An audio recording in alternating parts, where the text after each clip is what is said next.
Welcome to online study on Transfer of Property Act.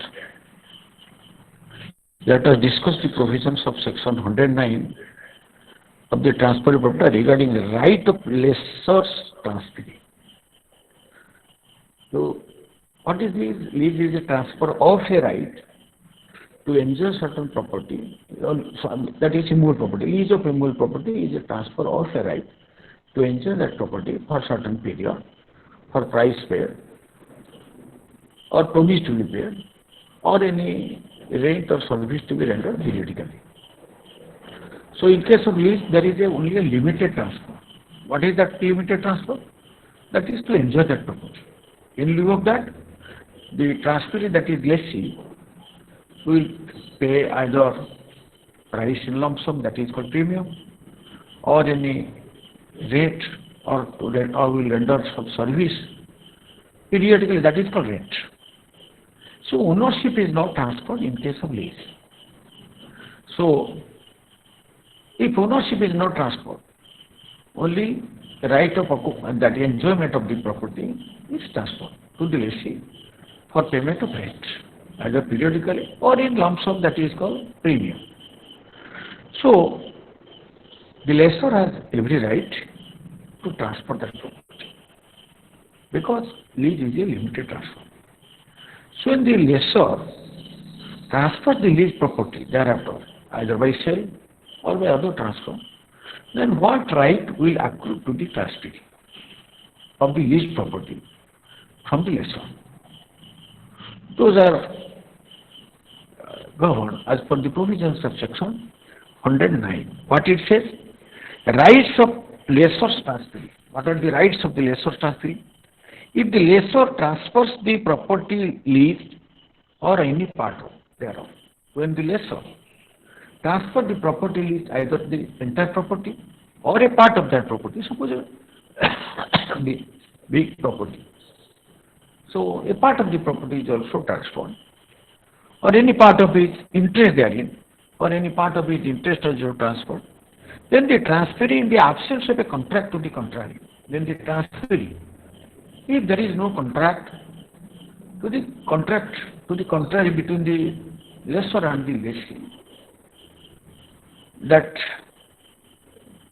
which will not, that is beyond the provisions of section 109. If such a contract is not there, shall possess all the rights, that the transferee will possess all the rights, and if the lessee so elects, if the lessee also elects, option is given to the lessee, be subject to all the liabilities of the lessor. If the lessee elects, so the lessor has some liability to the lessee when the original lease comes to effect. When the original lease is made, lessor has some liabilities to the lessee has some liability to the lessor. But when the lessor transfers the lease property to another, then if there is no contract to the contrary between the lessor and lessee in the original lease, then in such case, the transferee will get all the rights of the lessor in respect of the lease property. So far as liability are concerned, then the lessee has the option, to what? To enforce the liabilities of the original lessor against the transferee. But the lessor shall not, by reason only of such transfer, cease to be subject to any of the liability imposed upon him by the lease. Suppose upon the lease, previously some liability has been imposed, as because the lease property is transferred, thereby the lessor will not be exonerated from his previous liabilities, unless the lessee elects to treat the transferee as a personal liability. If the lessee treats, no, when the lessor transfers the property to another person, the lessee treats, no, I want to enforce all the liabilities of the lessor against the subsequent transferee, then that is good. That will prevail. So section 109 says, when the lessor transfers the lease property to another, in such case, if there is no contract to the contrary, then the transferee will acquire all the rights and liabilities of the, so rights, not liability, rights of the lessor. And if the lessee so elects, if and the also is also liable for all the liabilities of the original lessor to him, provided that the transferee is not entitled to arrears of rent due before the transfer. The second provision is there, because till the date of transfer of the leased property by the lessor to another person, then in such case, the lessor is entitled to get rent of that leased property till the date of transfer. The transferee, that is, who acquires all the rights of the lessor in the leased property soon after transfer, is not entitled for the arrears rent. And that if the lessee, not having reason to believe that such transfer has been made, pays rent to the lessor. Suppose the lessee, without knowing the fact of transfer of the leased property by the lessor to another person, pays rent of the leased property to the original lessor, that is the transferor. In such case, he shall not be liable to pay such rent over again to the transferee. So this is a provision. Once leased property is transferred, the transferee acquires all the rights of the lessor in respect of the leased property, and so far as the liability is concerned, if the lessee elects for the original that to treat that the transferee is to be liable under the lease, then in such case the transferee will be liable. Then area rents, so far as area rents are concerned, for that the transferee will not be entitled, but the lessor will be entitled. If the lessee, without knowing the transfer, without notice of such transfer, pays any rent, then to the original lessor, then in such case, the transferee cannot claim such rent from the lessee. The lessor, the transferee, and the lessee may determine what proportion of the premium or rent reserved by the lease is payable in respect of the part so transferred.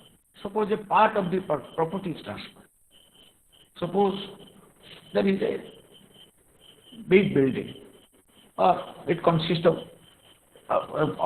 say, for 20 rooms, a part of a luxury that was transferred. So in such case, to what proportion of rent the transferee is entitled to get from the lessee? Then what will be his liability? That is to be determined by agreement between the lessor, lessee, and the transferee. This provision in case of part transfer. So far as transfer in full of the property, then this will not be applicable. What it says? The lessor, the transferee, and the lessee may determine what proportion of the premium. What is premium? The price paid in lump sum or money paid in lump sum for the lease is called premium. What proportion of the premium or rate reserved by the lease? Suppose rate, that is periodical payment, is called rent. What proportion of the premium? Because part transfer is not taking place. Branch transfer, when there is a part transfer by the lessor to another person, then the lessor, the transferee, and the lessee may determine, they will jointly determine to what proportion of the premium the transferee is entitled because of due to part transfer of the leased property. What portion of the rent for which the transferee is entitled because of such transfer. And in case they decide, suppose they are unable to agree, their losses they should determine amicably. If they are unable to determine what proportion of the premium, what proportion of the rent is to be shared by the lessor, that is transferee, then in such case, that is to be determined, that is to be decided by the court having jurisdiction over the leased property. That he provides. What he says? In case they disagree, Such determination may be made by any court having jurisdiction to entertain a suit for the possession of the property leased. So, very simple, section 109 says, the lessor can transfer the property during the continuance of the lease to a third party. If he transfers that property, he has also right to transfer the entire property or a part of that lease property to a third party. Hence, in such case, if there is no contract to the contrary, then the transferee acquires all the rights of the lessor in respect of that lease. So far as liabilities are concerned, originally the lessor was liable, but if the lessee elects to treat the transferee for his liability for the lease, he may treat it. Then so far as area of rents are concerned, the lessor is entitled for the same, but the transferee of the lessor is not entitled for the area of rents. When there is a part transfer of the lease property, in such case, the lessor, the transferee, and the lessee will determine to what proportionate of the premium or rent is to be shared by each of them. If they are unable to disagree, they are not unable to agree on the matter, they are unable to reach an understanding to what extent the rent or premium is to be shared by each of them. In such case, that matter is to be adjudicated by the court having jurisdiction over the lease property. This is section 109. Now come to the provisions of section 110.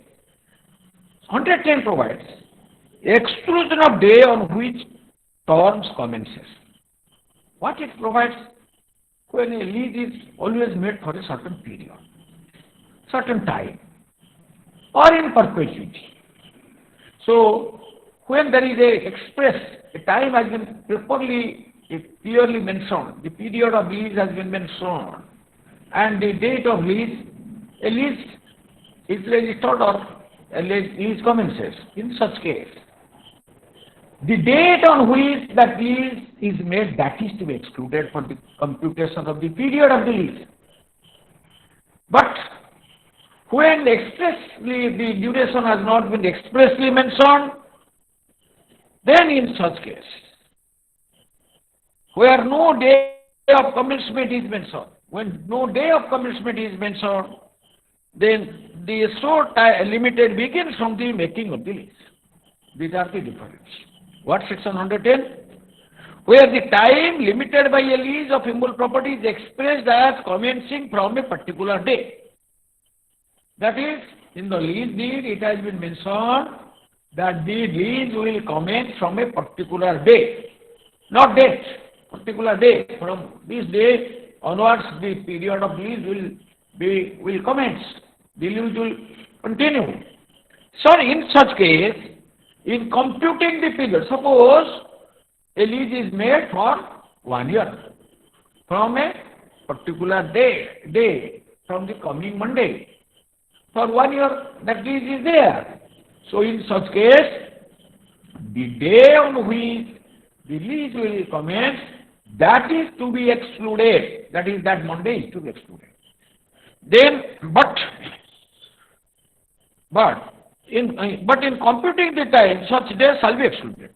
But where no day of commencement is named, suppose in the lease, it is for 1 year, the day is not mentioned. Suppose they entered a lease for 1 year. But the day has not been mentioned that from which day the lease will commence. In such case, the time so limited begins from the making of the lease. That means in such case, the time will be computed from the day on which the lease is made. This is very interesting provision. What it says? When a lease is made, mentioning the day from which it will commence. In such case, that day is to be excluded for purpose of computing period of the lease. But when in the lease it has not been specifically mentioned that from which day the lease will start, the lease will commence. In such case, such a exclusion of time is not required or is not permitted under the law. Then the lease will start from the day on which the lease is made. Duration of lease for a year, where the time so limited is a year or a number of years. Suppose a lease is for a year or number of years, for 2 years. In the absence of an express agreement to the contrary, the lease shall last during the whole anniversary, whole of the year, of the day from which such time commences, from the whole of the anniversary that commences. Their option to determine lease. What do you mean by determine lease? Determine means when the lease will come to an end. Option to determine the lease. Option to bring the lease to an end. Where the time so limited is expressed to be terminable before its expiration. Suppose a lease has been made for 1 year and there is an express condition that this lease may be terminated or can be terminated before the expiry of the whole period. And the lease omits to mention at whose option it is to be determinable. But in the lease deed it has not been mentioned whether at the option of the lessor or at the option of the lease. Such a lease is to be determined, terminable. That is, suppose a lease is made for a particular period.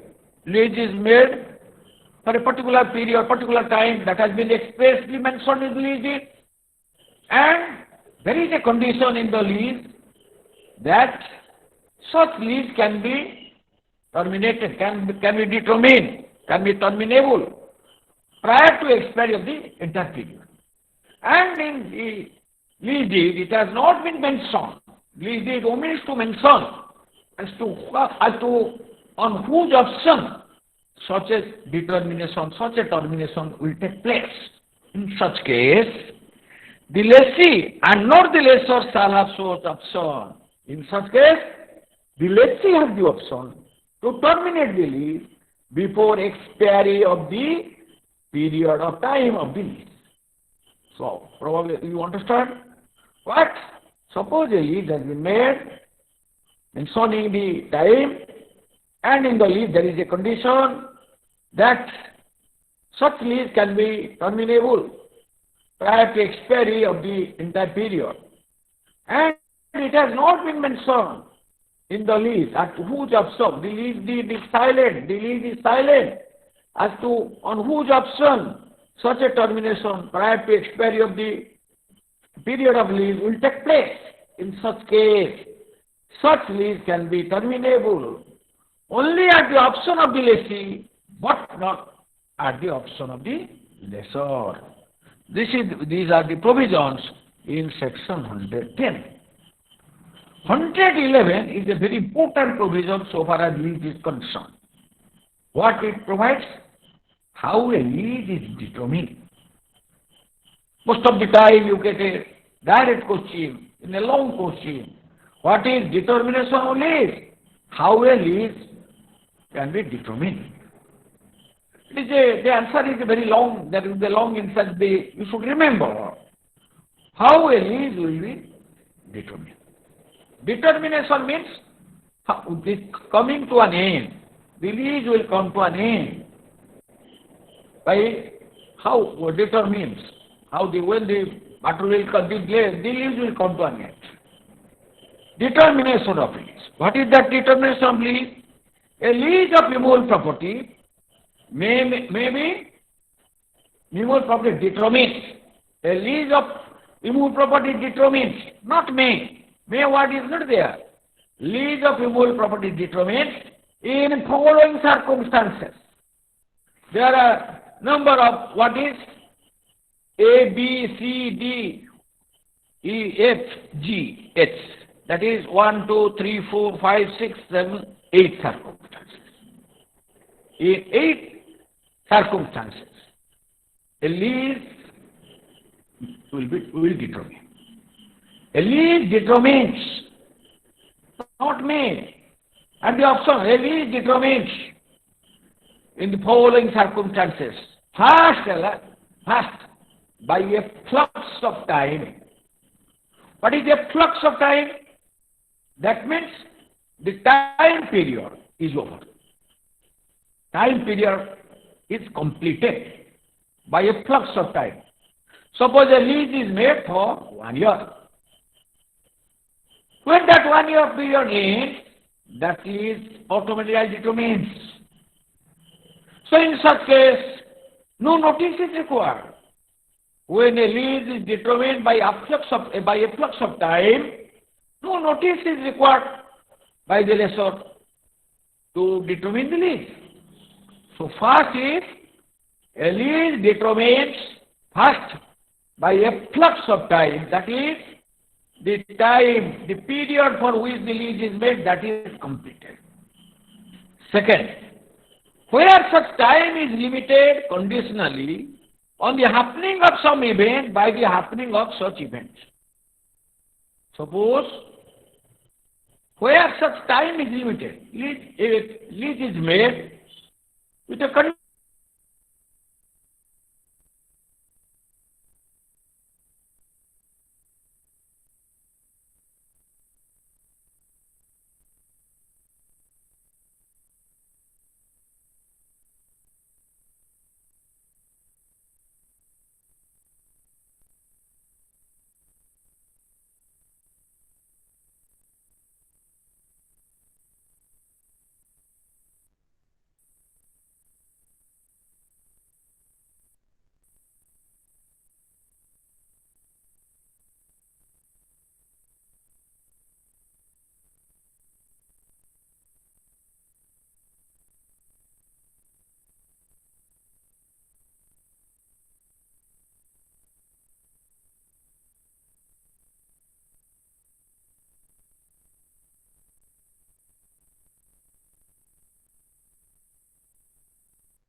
Clause B, when such time the period of the lease is limited. How? Conditionally.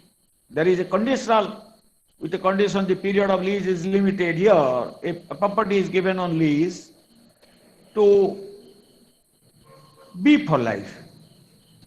So if B dies, then the lease determines. So here, where such time is limited conditionally on the happening of some event. Suppose the lease has been given to Mr. X with the condition that will come to an end if he marries. If he married, then the lease comes to an end. So where such time is limited conditionally on the happening of some event, by the happening of such, by happening of an event, if the lease will come to an end, that was the condition. Then if that event happens, then lease determines. Then third is, where the interest of the lessor in the property terminates. Interest of the lessor in the property terminates, or his power to dispose of the same extends only to the happening of an event by the happening of such event. What is that? The interest of the lessor terminates, comes to an end. Suppose a lessee has made a sublease. The lessee dies. First lessee dies. So thereby the interest of the lessee here comes to an end, where the interest of the lessor here in the case, that is the second lessee, first lessee is the lessor to a third party, the sub lessee. So the interest of the lessor in the property terminates. Suppose a property has been given to somebody for a life, and he has made a lease, and that person dies. Thereby, the interest of the lessor in that property terminates. When the interest of the lessor, what?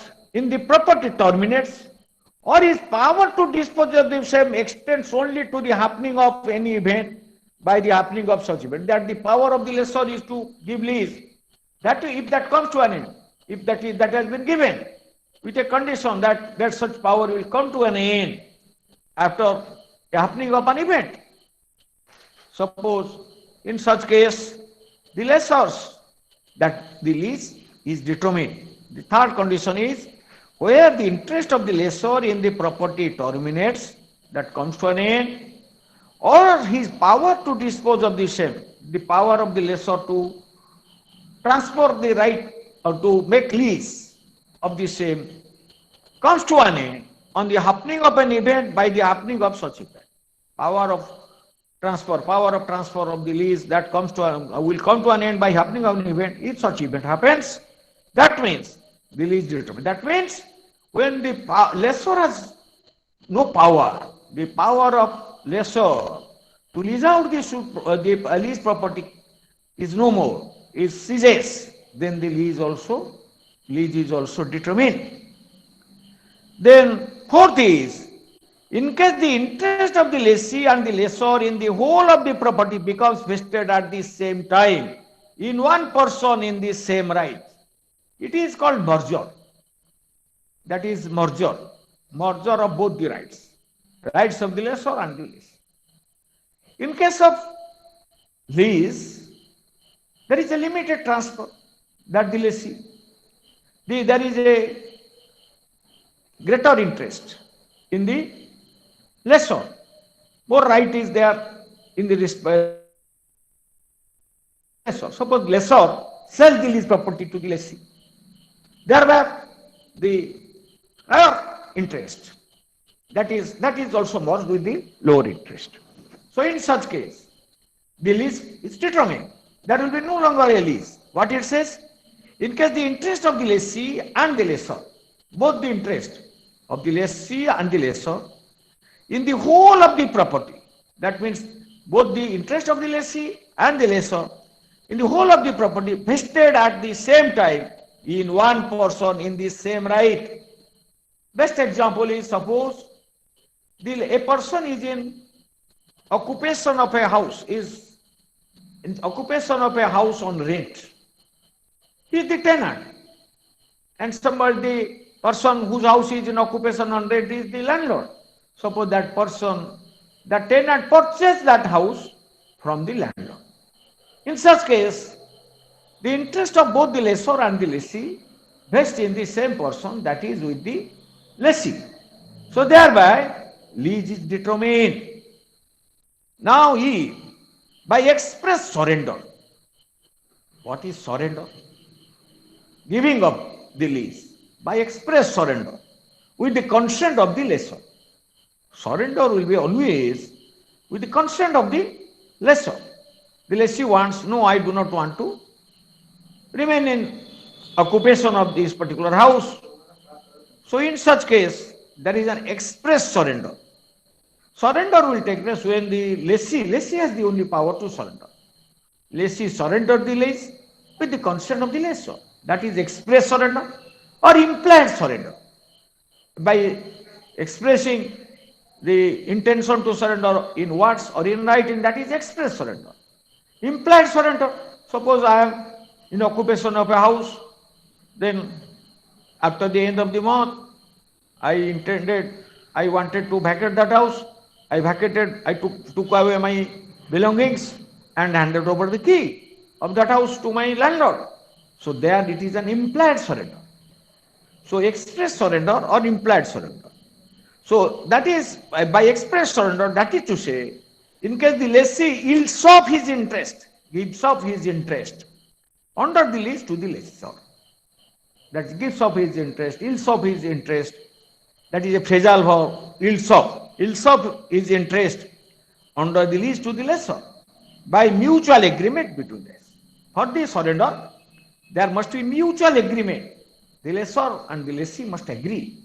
Thereby, the lessee surrenders his right in the leased property to the lessor. That is surrender. 5. That is implied surrender. In case of implied surrender, there may not be express agreement. But implied surrender is, as I gave one example, without saying impliedly, their act, conduct is such. The impliedly the lessee surrendered the lease and the lessor accepted the lease. That is implied surrender. Then, by forfeiture, it is very important. What is forfeiture of a lease? Sometimes you get a question, what is forfeiture? Forfeiture means coming to end of the lease due to fault of the lessee. Forfeiture is always due to fault of the lessee. This is a right of the lessor to forfeit the lease. That means the lease, cancelling the lease. That is forfeiting the lease. What is forfeiture? G says that in 3 circumstances, the lease can be forfeited. You may get a question, what is forfeiture? When a lease can be forfeited? This forfeiture arises of a lessor can forfeit the lease. That means cancel the lease and ask the lessee to vacate. That forfeiture. By forfeiture, that is to say, first, in case the lessee breaks an express condition which provides that on breach thereof the lessor may re-enter. First, when a lease is to be forfeited, first condition is that where in the lease there is a stipulation or there is a condition that if the lessee will break any particular condition, any condition of a lease, then the lessor can re-enter into the lease property. This is called right of re-entry. The lessor can re-enter into the property. This is called right of re-entry. Suppose a house has been given to somebody by X, to his landlord, to Y his tenant on the rent. There is a condition in the lease that if Y will not stay there or will enjoy or use that property for any other purpose other than residence, then the X can re-enter. So if that condition happens, if such a situation occurs, that means Y, instead of staying there, opens a shop there or liquor shop there. So there, because such a condition is there, the lessor can forfeit the lease and the lease will be forfeited. And this is first condition. In case the lessee breaks an express condition which provides, there must be an express condition in the lease that if the lessee breaks that condition, then on breach thereof the lessor may re-enter. This is first condition of forfeiture. Second, in case the lessee renounces his character as such by setting up a title in third person or by claiming title in himself. The second condition is forfeiture is that when the lessee, what it says, renounces his character as such, he thinks that he is not the lessee, but he claims his title over the property. Either by setting up a title in a third person, or by claiming title, or he himself claims that I am the owner. So thereby the forfeiture takes place. So second situation is that when the lessee renounces his character as a lessee by setting up a title of that property upon a third person, or by claiming title, his ownership over the property. Third condition is that the lessee is adjudicated and insolvent. The three situations, there will be forfeiture. What are those three situations? First, when in the lease there is a condition that if a lessee will make do any act contrary to a condition in the lease, and the lessor can re-enter. If lessee does that act, in such case the lease is forfeited. This is second. Second, when the lessee denies or that is thereby he makes a claim over the property, either by claiming his title or claiming title of the property through third person. Thereby the lease is forfeited. And when the lessee, third condition, when the lessee becomes insolvent. And the lease provides not only that, and in the lease deed that must be a condition when the lessee becomes insolvent, then the lessor may re-enter on the happening of such event. Lessee becomes insolvent, then the lessor can re-enter. In such case, in third condition, in these three conditions, a lease is forfeited. And in any of these cases, the lessor is transferee, gives notice in writing to the lessee or his intention to determine the lease. And in any of these cases, in all the three cases of forfeiture, the lessor or his transferee, this right is available to the lessor, not to the lessee. The lessor or his transferee, suppose lessor has transferred the property, gives notice in writing to the lessee of his intention to determine the lease. The lessor or his to whom the transferee will give notice to the lessee informing his intention to determine the lease on the ground of these forfeitures, on the ground as enumerated in clause G of this section. What are those? Suppose a long question you may get. What is forfeiture of lease? In which circumstances a lease can be forfeited? Forfeiture means it is always like a penalty, forfeiting something penalty. Taking away the lease property, that is compelling the lessee to determine the lease because as a penalty, because of his fault. For that, this right is only available to the lessor, not to the lessee, because of lessee's fault. The lessor can determine the lease by giving notice. What are those three conditions? First condition, if in the lease deed, lease agreement, there is a condition that on the making of a particular condition of a lease, the lessor can re-enter. This is, if it happens, then the lease can be forfeited. Second, when the lessee claims title over the lease property or claims his ownership over the lease property, either by himself or by setting up a third person, through a third person. Third, when there is a condition in the lease can be forfeited in the event of the lessee becoming insolvent and the lessor can re-enter. In these three circumstances, lease can be forfeited. And in all these cases, all the cases of forfeiture, the lessor will, or lessor of the lessors has transferred the lease property, is transferring, must give notice to the lessee determining the lease on the any of the grounds of forfeiture. Then, last condition, on the expiration of a notice to determine the lease or to quit or intention to quit, the property lease duly given by one party to the other.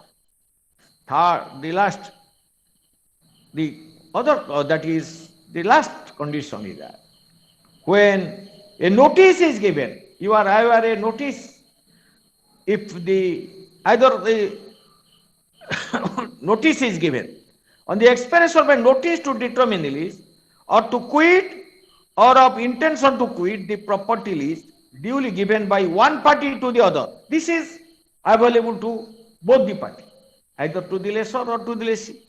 When a notice is given, by either party to quit for determination of the lease, notice to determine the lease or to quit or intention to quit the lease property is given by one party to either party to other party. This is also in the group. It is not a forfeiture. It is also another condition for determination of the lease. G is there only for forfeiture. This forfeiture right is available only to the lessor. But yet, on expiration of a notice, suppose a lease from month to month can be determined that will come to an end by giving 15 days notice, which will come on the which will commence from the last day of the month. If such a notice is given either by the lessor or the lessee, suppose notice, lessee gives a notice to quit. So in such case, the lease is determined. Illustration with a lessee accepts from his lessor a new lease of the property leased to take effect during the continuance of the existing lease. This is an implied, so far as implied surrender, there is a best illustration is given. Suppose a lease is there for 2 years.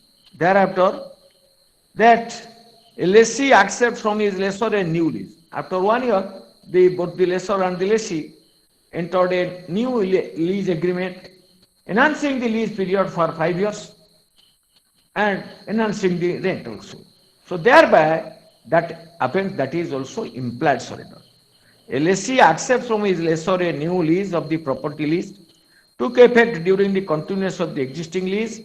This is an implied surrender of the former lease, and such issue determines their. So you should, for your better understanding, only one illustration is there so far as implied surrender is. Express surrender is there and implied surrender that is mentioned. Now, coming to section 112. What section 112 says? Waiver of forfeiture. When forfeiture is available, this right is of the lessor to forfeit the lease by giving a notice to determine the lease due to fault of the lessee. This waiver can be forfeited. This right of waiver can be waived. This right of waiver, that is forfeiture. This right of forfeiture can be waived. How? A forfeiture under section 111 clause G is waived. Waived, that is condoned. Waived by acceptance of rate which has become due since the forfeiture. Suppose forfeiture right has come to the lessor. When that means when he breaks a condition of the lease and there is an express condition, then he will re-enter. Or when the lessee claims a title over the property or claims his ownership, then the forfeiture right comes to the lessor. Third, when the lessee becomes insolvent and there is a condition that the lessor can re-enter, that is third right, third condition for this forfeiture. But suppose forfeiture has taken place. Thereafter, the lessee tenders rent and the lessor accepts. Thereby, the right of forfeiture is waived. What it says? A forfeiture under section 111 clause G is waived by acceptance of rent which has become due since the forfeiture. From the date of forfeiture, if a rent is due thereafter for 1 month, rent is accepted.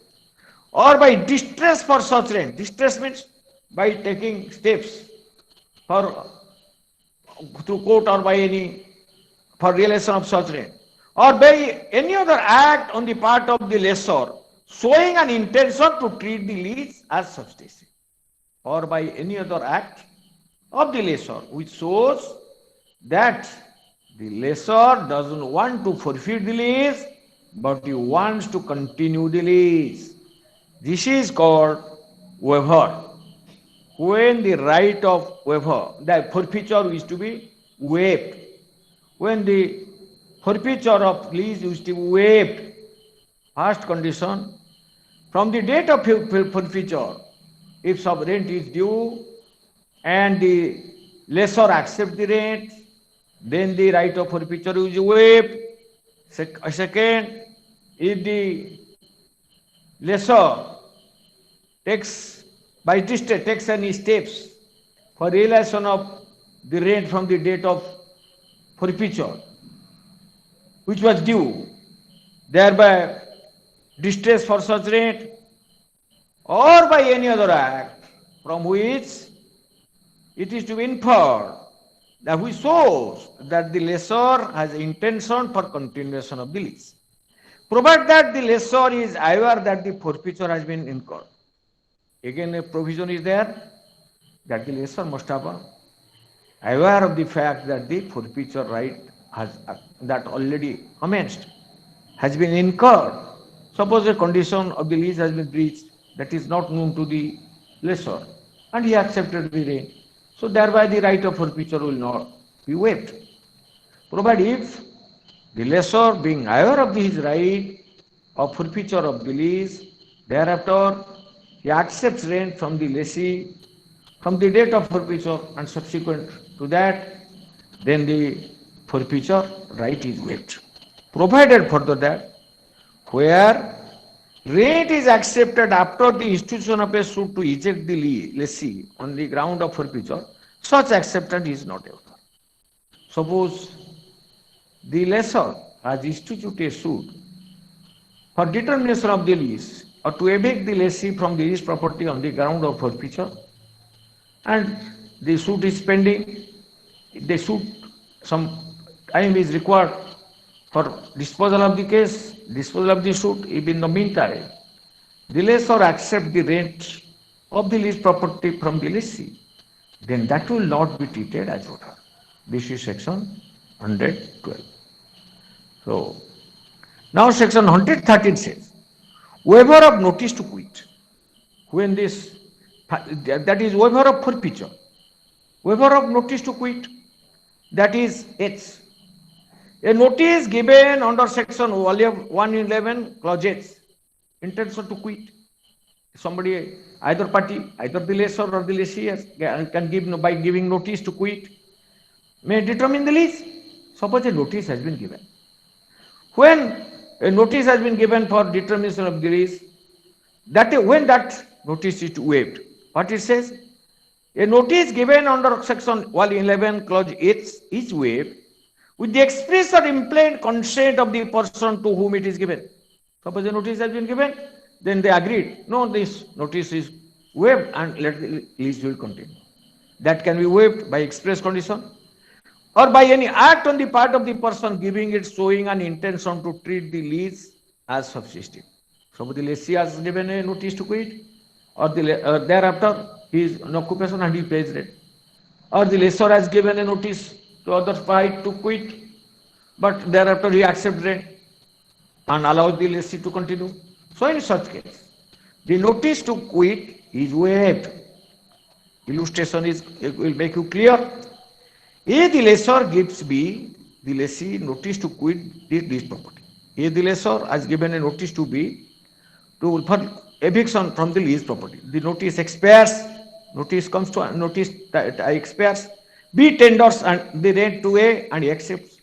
Rent which has become due in respect of the property since the expiration of the notice. From the date of expiration notice, thereafter some rent is due and the lessee tenders that rent to the lessor and lessor accepts. So thereby the notice is waived. Now, other illustration. A, the lessor gives B, the lessee, notice to quit the property lease. Suppose A has given a notice to B to quit from the leased property. The notice expires and B remains in possession. He gives to B as lessee a second notice to. Thereafter A gives a second notice. Then the first notice is waived. That is this waiver of notice to quit. So let us conclude our discussion for today. The next session will take the remaining sections. Thank you all.